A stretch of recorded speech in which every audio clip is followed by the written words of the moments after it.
Ngayong araw nga mga boss, ang ating pong task is makapag-deliver po dito sa may San Juan, Batangas.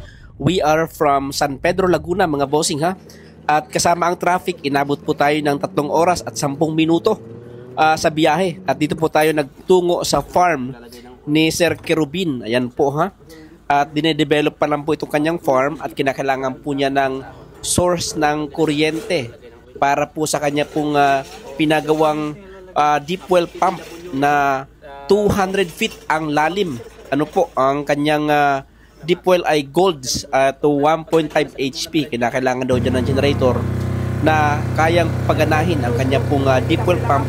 At the same time, lahat ng kanila pong electricity requirements kapag natapos na po ang development nitong kanyang newly bought and currently being developed na farm. Ito pala guys ang kanya pong farm na yan, no?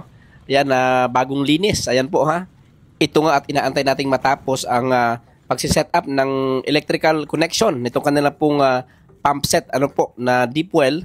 Ayan, at isasaksak po yan sa ating generator para malaman po natin kung kaya ba talagang paganahin.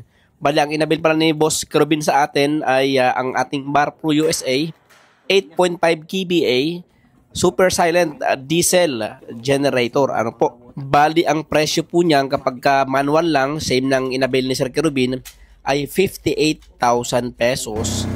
Kung gagamitin nyo naman po yan sa mga residential at gusto nyo automatic sasamahan ng ATS, ang presyo naman po nun ay 68,000 pesos. Again, parehas naman po yung available sa MJDT Power Tools Trading. Ano po?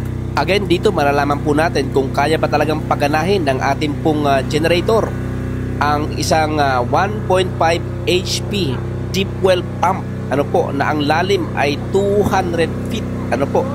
So kailangan na mapagana po natin yan kasi masasayang po ang ating mahabang biyahe, ano po.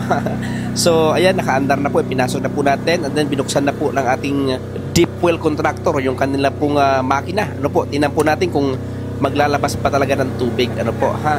So we are confident naman na kakayanin. Ayun po, naglalabas na po, napakalinaw po ng tubig, ano po. Again, dito po ito sa may San Juan, Batangas. Talagang easy lang po sa ating generator. Bali, marami pong inadagdag pa si Sir ng mga load po in the future. Pero kayang-kaya na po ng ating generator po yan. Sabi nga po ng ating client, ang pinaka-major load lang naman niya talaga ay itong deep well pump niya. Ano po. Again, maraming salamat. Done deal po tayo at nagawa po natin yung ating trabaho at the same time na solve po natin